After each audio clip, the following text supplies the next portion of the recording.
Locutors, a trek. On screen. I would enjoy debating with you. You have a keen mind.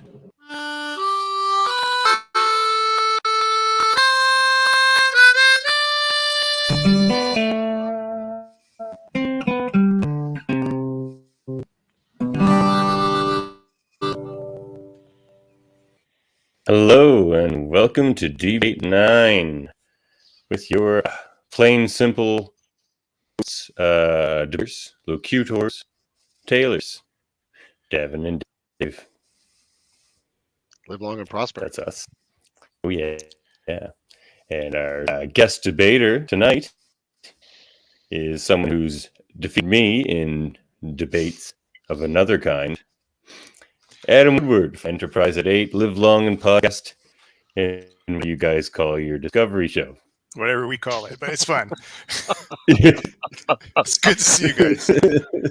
And good to be here too. So Nice to meet you, Adam. nice to meet you. Thanks for being here. We enjoy this game. So this is the game for those of you who have never joined us before, where we've each come with 3 debaters.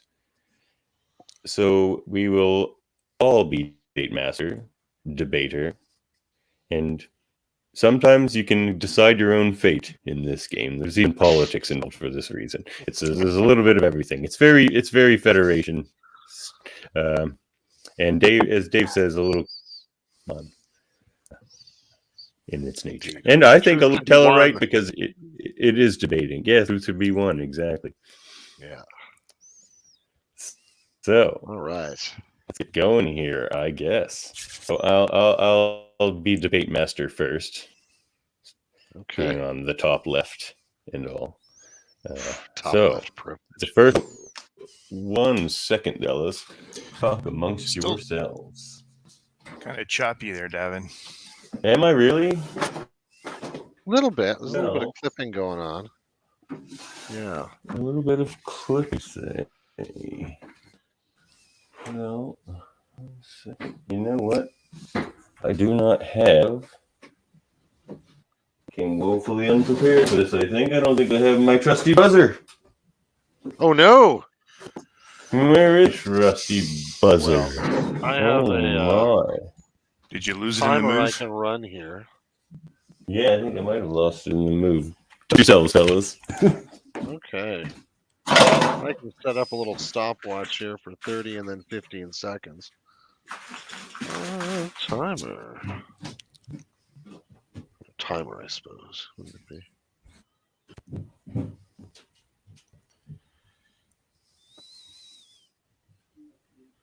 Yeah. I don't get a minute, I forget. I'm a master of this rule set. Sounds of vigorous rooting. Buzzer has been found. How's the choppiness? Excellent. That's excellent because I had to figure out how to use my timer on my phone. So you Am I chopping away here? Or are we good? Not too bad. There's a little bit of clippiness, but A little bit of clippiness. Well, hopefully it's if just, we can't make something comes- out, we'll definitely ask you to. We'll to ask you. remove it. Yeah. Yeah. Yeah. Okay, sounds good. Okay, so you'll have 30 seconds each, and then 30-second open debate. The first one.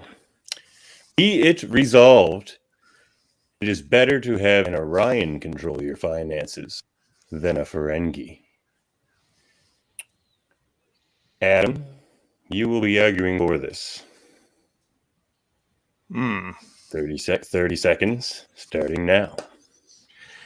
Well, okay. So the Orions versus the Ferengis in finances. Well, I'm going to take the Orion side here because you told me. And number one, the Orions are a little more passionate and I think have a little more ruthlessness about their money and how they handle it. And when they, they will do it, whatever it takes to take that to the bank, as it were, and no conniving. It's just a passion and energy to get there all on the way. While the Ferengis are having all these rules of acquisition that just doesn't seem to work sometimes because they have to follow the rule. All right. Time's up. Very good. Opening statements. Your rebuttal, Dave. I implore you, by the value of the sacred exchequer, the Orion moves you with pheromones. The Ferengi moves you with a profit margin. Now, if I, a Ferengi, were ever to cheat you, it would be with a clear head, and we would have a clause in the contract dealing with the potential repercussions of that fact. I do it for the Latin. It's all for the Latin, baby. Okay, Dave pulling the I am a Ferengi out. Sharpened my teeth a little bit before that. You need a new tooth sharpener. I know. I wasted mine with all right. worms. 30 seconds open debate. Have at fisticuffs. I think you mentioned the one thing that their big weakness is those ears. So compare that with the pheromones and the ear touching, that you can drive a Ferengi way off course, off his rules, to bend and break them in any way. Spoken like a true pirate. Right. And you see your way in. Honestly, I think that the Ferengi are simply more practiced in the art of honest commerce. But we didn't mention honors. There's no honor here at all. It's about making money. Control your finances. Who's going to take you to the bank? I think they can. Yeah, that is it. That is it. Very, very good debates. Whew. But what in the end was Adam's statement that, in fact, his Orion will manipulate your Ferengi. And that wasn't countered effectively enough in the time allotted, so Adam takes the first one. Tricky Orion. Very tricky. Yeah, very tricky. Both fine debates. I mean, both would probably be better at it. I mean, both are going to rub you blind. Somebody. All right, Dave. Yours is up next. All right. Be it resolved, being subject to whims of the Krenim time ship is a worse fate than being assimilated by the Borg. Adam just had to argue for one of these, so Davan, you can argue for this one. Okay. So you're arguing it is a worse fate. Being subject to the whims of Arax and the Krenim time ship is way worse than being assimilated by the Borg. You can be recovered, as we've seen with Locutors and if you're assimilated by the Borg. You don't even know there is a problem with the time ship. And it's worse than resistance. Resistance is futile. It's like effort is futile. It'll just be reset again and again and again. An endless loop. Okay. Endless loop. Go for it, Adam. I really don't like those endless loop episodes, let me just say.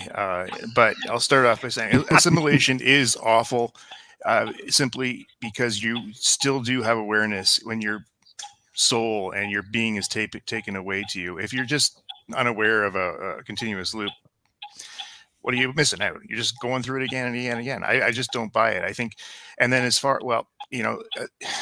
the idea of losing your consciousness and being broadcast in with millions of other beings just doesn't appeal to me whatsoever.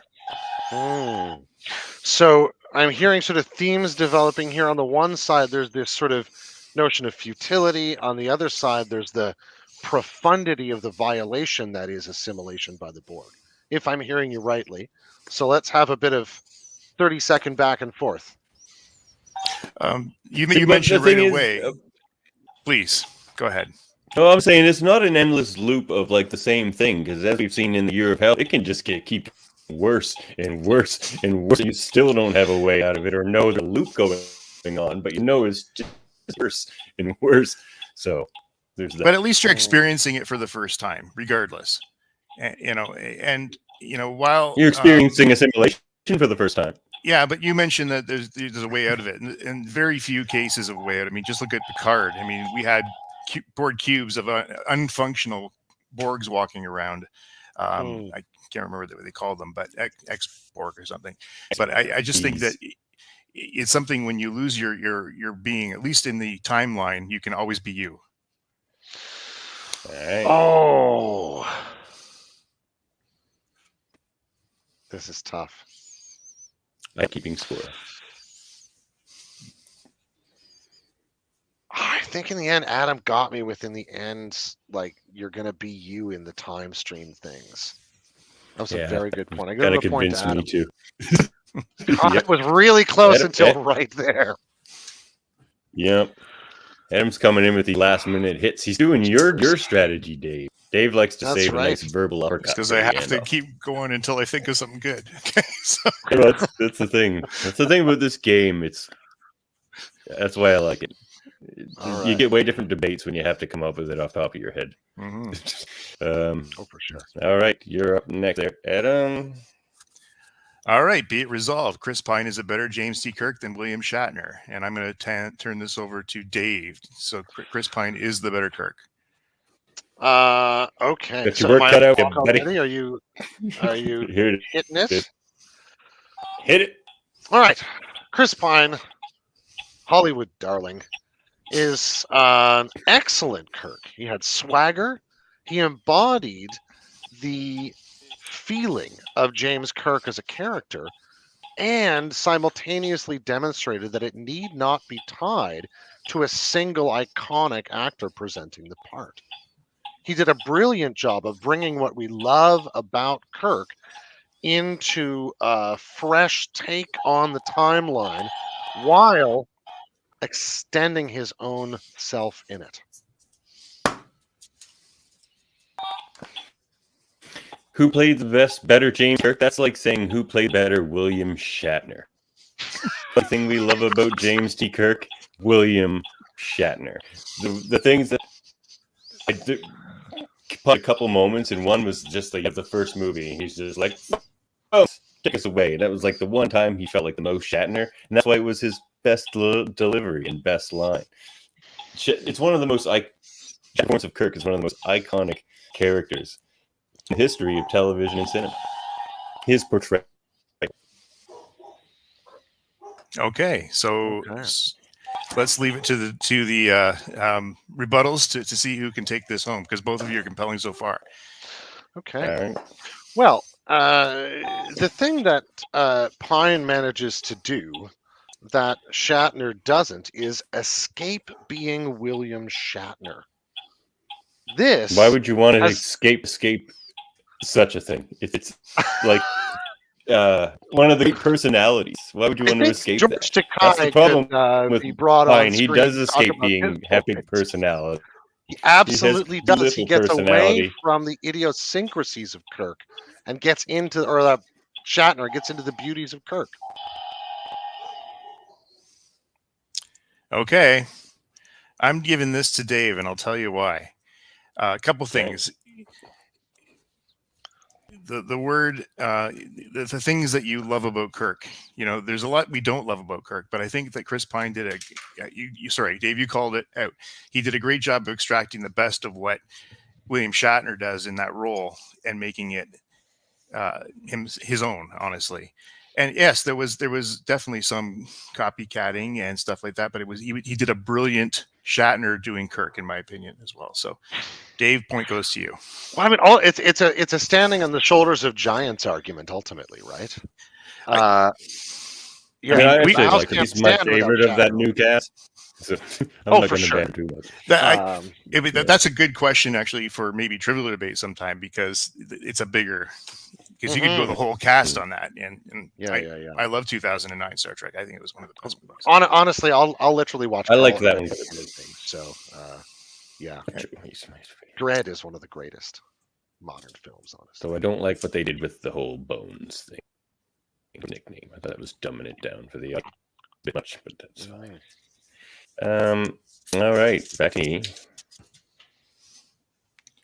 Go for me here. All right. Be it resolved. Cardassia should rebuild itself with no advice from outside powers. Dave, you be arguing for this. Okay. Adam against. Dave, take her away. Okay. Cardassia brought itself to its knees in allying itself with Dominion. Cardassia has learned its own mistakes. I think the challenge of its own future has to be charted without courting Federation membership or courting disaster with Romulans or Zenkethi.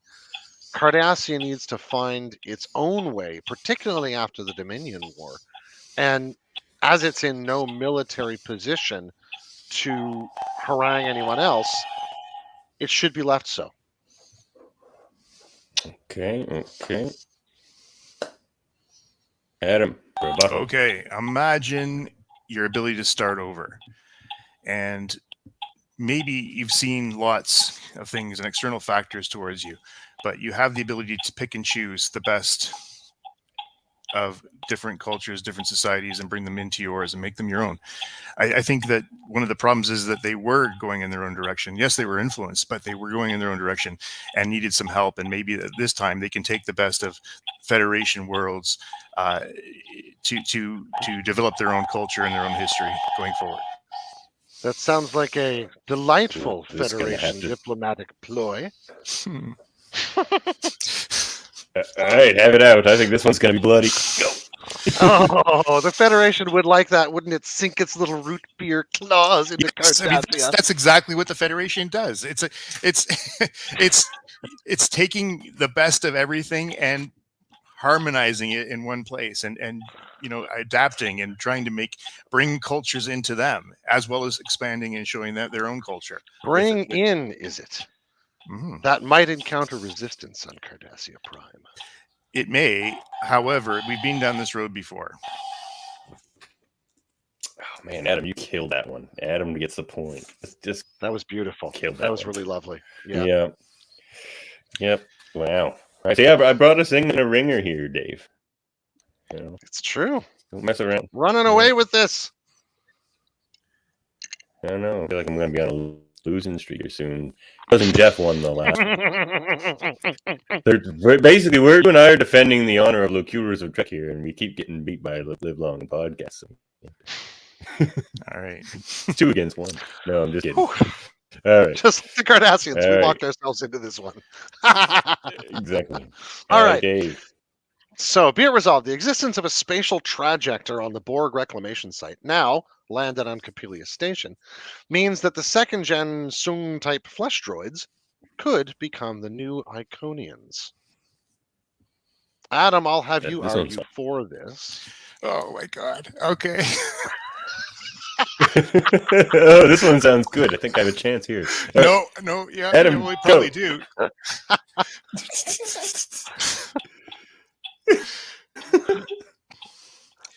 Talk. Okay, so Talk. I think that Dave, you put an excellent question out today, and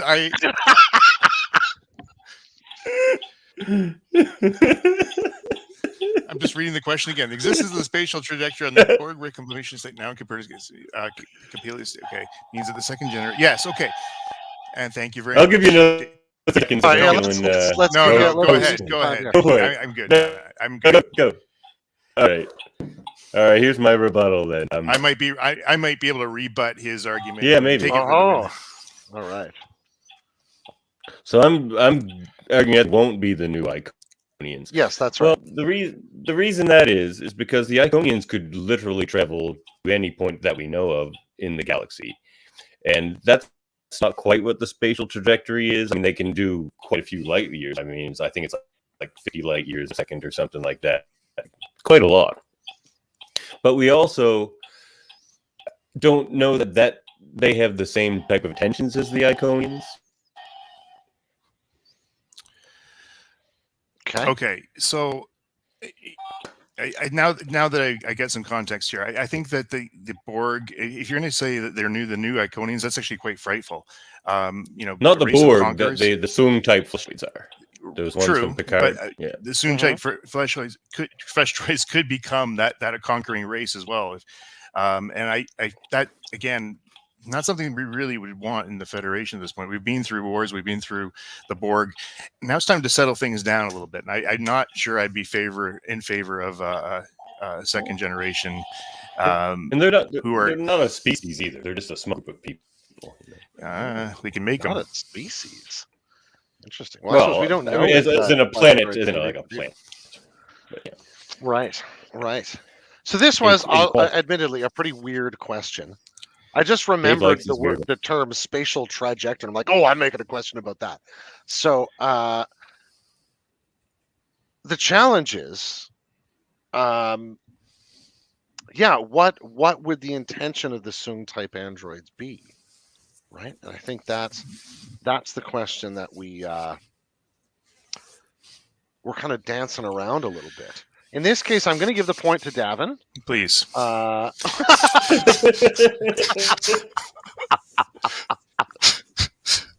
If you gave it to me, I'd go, what the hell's wrong with you? I was super ready It to give was the a- other side too. Oh well. Yeah. It was a good attempt at a salvage anyway. Yep. That was fun. Okay, Adam, you're up. Okay, the Prime Directive is not just a set of rules. It's a philosophy and a very correct one. Jean-Luc Picard from, I can't remember the Symbiosis. episode now. Thank you. This statement is completely false. Davan, defend that. That the statement is false, pardon me. Defend it. I think the Prime Directive is a bit too rigid. And that's why, as a philosophy, and as a rigid philosophy, it goes too far. I think we've seen cases in Star Trek, like if you can save the lives of people, we have to see you do it. Should you those people? Now, I think there's been many cases in Star Trek where they betray the Prime Directive, and I think it's happened in every series multiple times because it's too rigid, which shows that it's not a great philosophy. And my time is up. I forgot to hit the timer, but Okay. it's definitely. Sorry, you were cutting a bit in and out of that one, but I think I got Oh no, your points. Okay. what's on my mic Okay. today?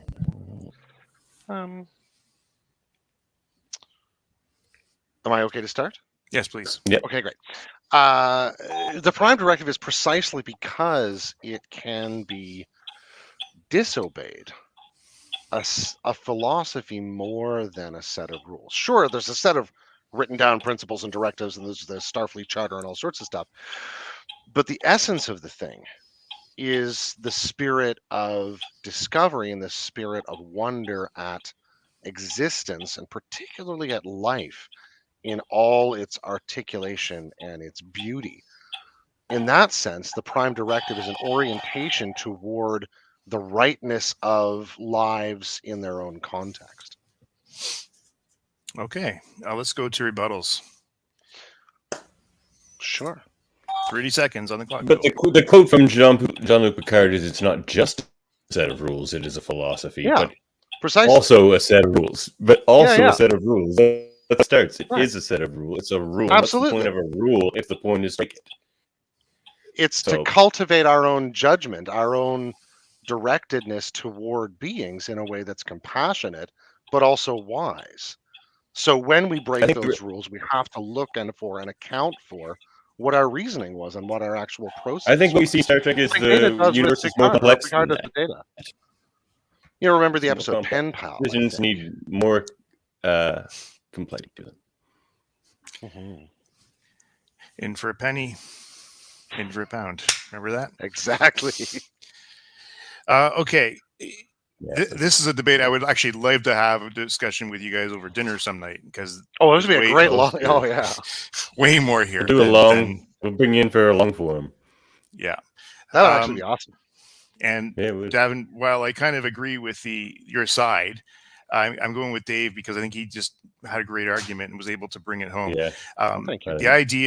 The idea that it's an orientation to goodness or to the spirit of the Federation, I think is absolutely probably true. And however, I do think it's rigid, but however, point goes to Dave. Certainly for Picard, that's true, Yeah. right? Like it might not be true for everybody. I think for others that may be, fall Yeah, into but the line. well, okay. Again, I want to have this talk, but later. That's true. Idea We'll for say- a we'll segment. put a we should pin have on that. segment where we about our favorite debates from the last few editions of Well, that's a D89 fun and have idea. some long-form Yeah. discussion on them. Yeah, Yeah, that's a great let's do idea. that. That would be a great. Yeah, we're doing it. I can't get an idea and not do it. We just got to do it. All right. Next, so let me just revisit score here. We have Adam at 3, Dave at 2, and myself at not quite 2 and definitely not quite 3. All right. So, But not 0. Moving on up. But no, not 0. not 0. Oh, That's good. All right, next. Starfleet should have gone with A. Robinson to captain the NX-01 and not Jonathan Archer. This one's for you at Enterprise at 8. All right, let's All just right. start. First of all, I do not know exactly what Archer's background was, but he seems like more of an engineer and developer than a leader. And I think that's time and time again. We're only into season 1, probably episode 12 now or something, but he is just a very poor representation of what a Starfleet captain should be. Now, albeit he's number 1, I'll give you that, but he is representing Earth for the first time out there, and I don't think he has the skill set or just the humbleness to understand his own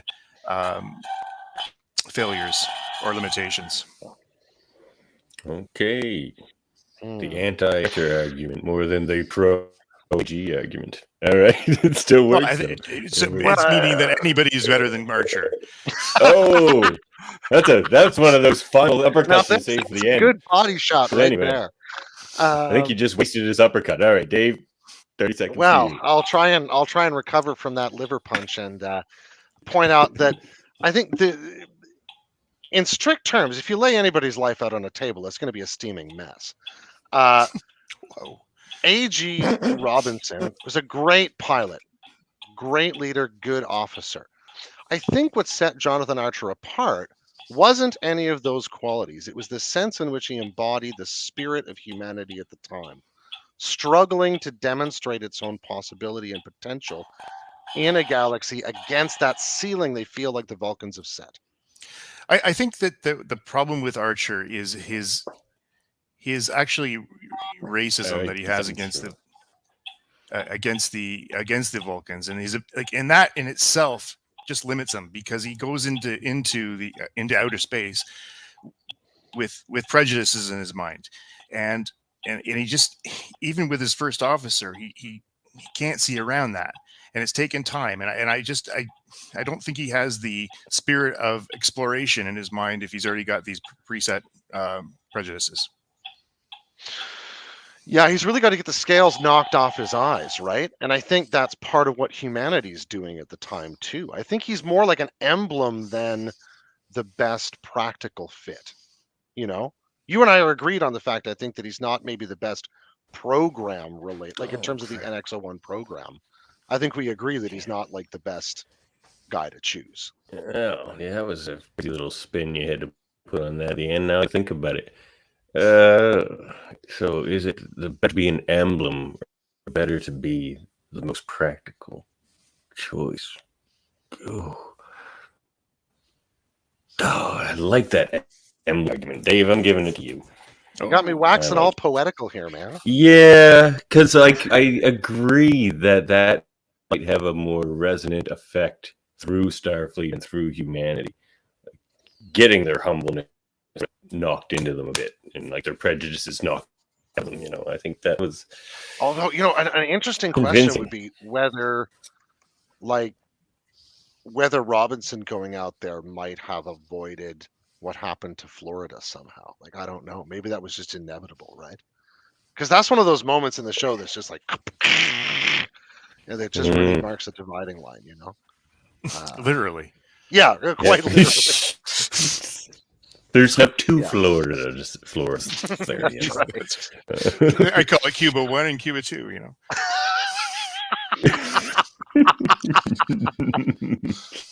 Yeah.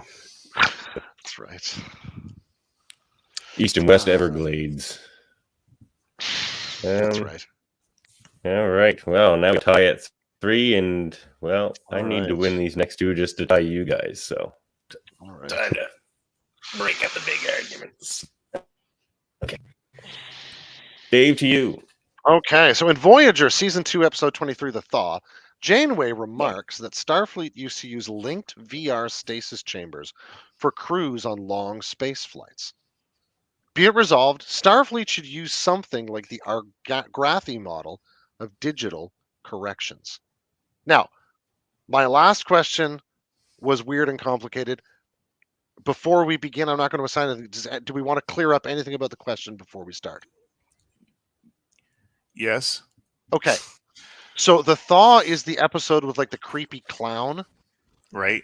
that terrifies He's the people.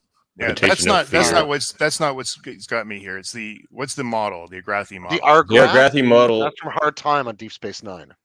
Okay. But then it doesn't was necessarily in a have cell to be for 20 years. the same intent, Like- but like they should adopt that kind of a way of doing corrections. It's like it's a compressed sentence in your mind. You think you've been there Yeah. for a long Yeah. time, but you haven't. Yeah. But tell that to yourself. Anyway, who's so- arguing? Oh, this is okay. Gotcha. Sorry, Davan. Yes. Yes. Yeah. O'Brien, 30 years. Yeah. Okay. Yeah, O'Brien must suffer. Yeah, it's the one where O'Brien nearly kills himself. Great episode. Oh man. Yeah. I'll have Davan argue for this. So I'm arguing that Starfleet should have the model. Okay. I'm ready for this. All right. Starfleet should definitely adopt something like the Argrathi, but certainly less harsh. Like, you don't want to be in there like, Miles and have him in isolation, not being fed, murdering his best friend, that type of thing. You just have a compressed time frame of treatment. Like, imagine you could give someone 20 years of treatment, like proper treatment, in 30 seconds. How beneficial to get them back as a productive member of society. Okay. So, Go for it. Dave, my argument against this is simple, and it's the rights of the victims and their rights to fair punishment and fair rehabilitation as well. But to say that somebody can go into something for 30 seconds or a day or whatever it might be when they've done something heinous is not fair to the victims at all. They need to be removed from the society, removed away to get the full impact of what they've done. Okay. Oh, this is fascinating. Oh, this is better than I'd hoped. Go for it. So I'll just Okay. continue my Thanks. argument Okay. 1 second there. I just think that it's the easy way out. It seems to me is that we can easily cure somebody, take them away, and I'm for, by the way, rehabilitation and getting people changed around.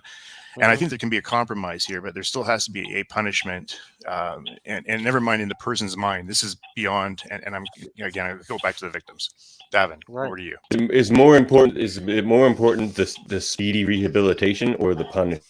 And the question is, what should Starfleet do? And what we've seen is Starfleet is not a punitive society; they're a rehabilitation-driven society. Starfleet could rehabilitate you faster. Yeah, but hold on a second here, because that's wait. They're doing things. Listen, I think in the next generation, you're fine. That's a great argument. But to get away from that into the real world or real universe of Star Trek, and when there's actual anger and wars and people dying, and real feelings about people's, what happened out there, you have to account for that. Oh man! But I think what they do This is their legislation has to rise above. This is a beautiful set of arguments. This is a good one too. Oh man, because no, that's an issue. Because the point that you make there, Adam, is not one that Hard Time even really addresses. It addresses the impact on Miles afterwards, but it doesn't really address how the Argrathi understand justice in terms of what you're thinking about, that kind of recompense or requital or what would have been represented a long time ago by Were Guild and things like that, right? Man, It's a good one. It's a good debate. yeah, Good argument. God. I think Adam's got the point, honestly. Okay. Starfleet Starfleet now start punishing people. Oh boy. I do. Well, I mean, in the sense that like they put Tom Paris in like a prison, right? I can see like the idea that maybe what you want to do is stick somebody in the stasis chamber for the duration of their sentence and just make them do therapy the whole time. Well, All right. and I don't like the idea of what's it called, the agonizer at all. I don't. That's not what I'm looking for here. But pardon? We're not going full agonizer yet. Full mirror universe. No, because There you're could not be a getting. spectrum. You're not getting anything out of any good out of it Mhm, at the end. mhm. But, anyway. But you're right. Like there's a beautiful ancient argument in Plato's Crito where he's arguing with his friend about whether he should try and escape from prison after having been locked up. Right? That he says, is it just to correct someone either harshly or unharshly and then make them, help them to learn what to do right, or is it better to be gentle? Or just let it pass in that sense is what he really means, and then just see how they turn out. And it's a wonderful question of justice. Yeah. Oh man, fantastic. That'll be for Justice episode number 2. That's right. Okay, I have lost, but if Dave wins this next debate, which is funny. See, this is what's funny about this game, Adam. You can decide your own fate here. So what happens here? Oh, that's interesting. That's true. You can either let the fact that if Dave wins this debate you got tied sway your decision. Or So Dave's still debating you though, right? Yeah, that's yeah. right. Oh, Yeah. okay. But if I win this debate, you win the game. Okay. You have all the power here. This is why my game here has corrupt rules. I gotta bring my to win this way. Jeez. Okay. Yeah, but that's the thing. If you can sway him at this point, then it just shows you the strength of your argument. All right. Yeah. Okay. My question. Picard was stupid. I use that by not taking the option to infect the Borg with a virus that would have caused their extinction in the episode I, Borg. Davan, please take that argument. Picard, I'm going to check. Okay. Valerian canapes. All right, got it. All right. So Picard was very stupid because he's cost so many lives. The dear wife of Benjamin Sisko. No, this was after, I guess. But, yes, he absolutely should have. I mean, the Borg do untold damage to, just what we see in the Alpha Quadrant is bad enough, but they just run roughshod over the Delta Quadrant. And that virus would have even stopped all of that. And now it's like we heard the debate. They have the trajector. They got to go. He could have done it. Okay.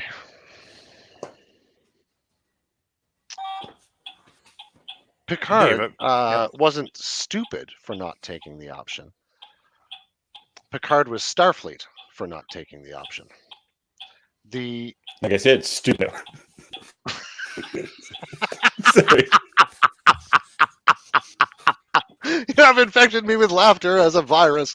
No, Picard really he takes the Prime Directive very seriously here, but the struggle that he undergoes shows how hard it is for him to get to that point. He wants to do the other thing. Okay, let's go into rebuttals because I think we have to. You're both on the edge here. Look, it's a hard to make, yes, and it's a moral line, but Benjamin Sisko would have got that job done. Benjamin Sisko would have lived with it. Picard's own feelings about himself are more important to him than the lives of the friggin' galaxy. I Is don't what think we've it's his learned. feelings about himself. I think it's his feelings about the Borg that he has to try and comes to terms with and not be dominated by in making the decision. Okay, so do you remember the episode of Next Gen with Kevin Uxbridge? And he basically just thought it was him and his wife on a planet, and they had lived a little patch of land. Oh yeah, Can't remember the name. The Survivors. yeah. But Um, this ship comes up and just destroys everything. Right. So, he was turned out to be an omnipotent kind of being that could just wish away a race.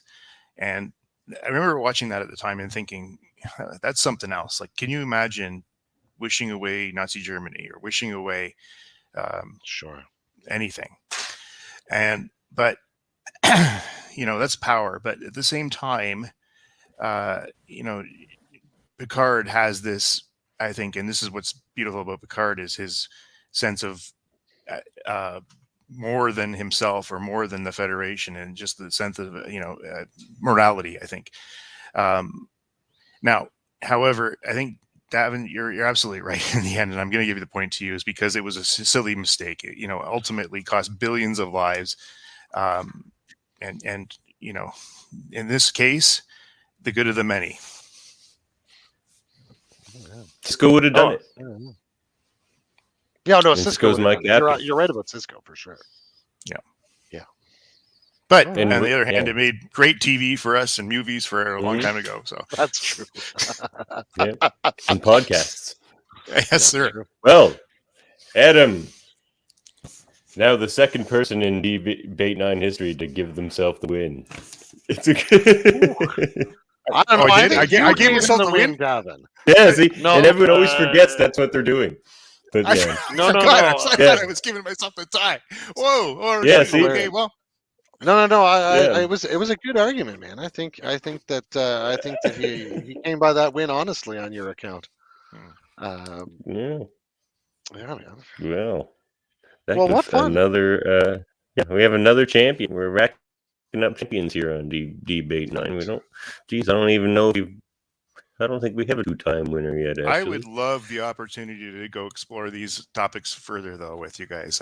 We definitely should. We'll have you on this episode. We're definitely gonna do this deep dive on these. You could do like an hour and take two of them and go further, right? It's yeah. Fantastic. Just do an episode on the Prime Directive, right? It'd be wonderful. Yeah. All right. Ooh, I like getting new ideas for shows and segments. So this is good stuff. So why don't you, Adam, tell people about your exploits over on Live Long and Podcast? As the Right, winner, you get to plug first. I get to spend time with Dave Mader and the Live Long podcast crew. And so what do you got? Enterprise at 8 on Mondays, where I'm with Jody Simpson, and me host that one, along with Dave Mader and Kevin Millard and his wife from time to time. I think I'm on that tomorrow. Oh, are you? Excellent. I have to go watch the episode. Dear Doctor, right? Yes, going to go watch that episode right now, actually. Yeah. I love that episode. And then on I'm Thursdays right now, we are in the midst of Discovery Season 4 coming up. And did you guys hear? We learned last week that our own Michael Chan, who has been part of the podcast and Star Trek Radio Theater, and etc., actually was starring in last week's episode. And that was really something really cool to be part of. That's exciting. We're going to have him on our first contact interview segment over here on Locutors. He's a smart guy and really fun, and you'll enjoy that talk with him. But he's now got what we all probably want to be part of Star Trek. So part of Alpha Canon. That's right. And, speaking for Dave, he's got a ton of other stuff going on there, including DS9 on Tuesdays that you're part of, Davan, pardon me. I did it again. And whatnot. So check it out. Live Long and Podcast. And they also have the Super Mater brothers, which you probably guest on every now and then, like Trivial Debates and all that stuff. I've never been on that one. Their stuff. Oh, yeah? Okay, well, I just plugged it for them. All right. And, listen to us, Locutors of Trek, wherever you podcasts. Indeed. We just had a Jeffrey Combs supplemental up there. We're going to have... Did we decide what this next one's going to be on yet, Dave? It's going to have something to do with planets. Yeah. We'll yeah. narrow down the actual theme, as we are a thematic show. Indeed. It's kind of the All right. hardest thing to do sometimes. Yeah. Though we do wander But a bit, yeah. pardon the pun. Ho, ho, ho. Check us out. It may be pronounced Jeffrey Coombs. I don't know. We may have done a whole supplemental where I said it wrong the entire time. I think you're I right. don't know. Combs? Combs, yeah. I think so. Yeah, I thought it was Seems- Combs. Yeah. Okay. Good. Then I withdraw my apology. No comeuppance. Also, check out another podcast, X-Rated, the X-Men Animated Review Show, here on the YouTubes and wherever you get your podcasts, and the Twitches and the Facebooks, wherever you want to watch us. We're there. We have a big interview coming up this week with Eric and Julia Lewald, who were writers on the X-Men the Animated Series and producers on the new upcoming show, as well as the writers of a book I'm reading right now, the X-Men, the Art and Making of the Animated Series, which has been an awesome read so far and gorgeous. Oh, It's right been on. enjoyable. So yeah, check us out. And we have our episode Tuesday as well. We're doing our season 1 finale. The Final Decision. That episode is called. And I guess that's all. Oh, you know what? Check out my co-host Andre over at X-Rated's podcast, Graphic Histories. He interviews tons of notables and celebrities from the comic book industry, creators, artists, right? Check it out. He's got lots of great guests on there, and he's a good interviewer. That's where I'm learning how to interview. He's going to teach me, because when he was our first guest on the First Contact segment, and my questions were just like, tell me about your art. And, so you expect more from your Sean Evans. Why not? Oh, that's a spicy. And take. I would never go on Hot Ones. I don't think it's so spicy. maybe. Anyway, I guess I'm just rambling now about hot sauce and whatnot. So I guess we're done here. Check All us right. out. Check us out on you can email us at where are we? Where are we, Dave? Locutors@gmail.com. Locutors@gmail.com. That's the Yeah, one. and we're on the Definitely check us Facebooks out. and other places. Yeah. Those types of. All right, let's get out of here then. All right. In that Let's stop case, this rambling. Adam, congratulations on On your well-earned win. victory, I would say. Thank you. Yeah. It was fun. Yeah. Thanks for inviting me. I'd love to come back sometime. right on. We'll hopefully talk to you again soon, man. Definitely. Yeah. Well, winning guarantees you a seat. So we Excellent. like to do Champions editions over here. Yeah. All right. All right. In that See you case, later, everybody. end transmission.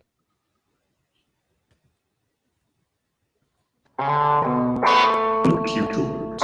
A Trek. On screen.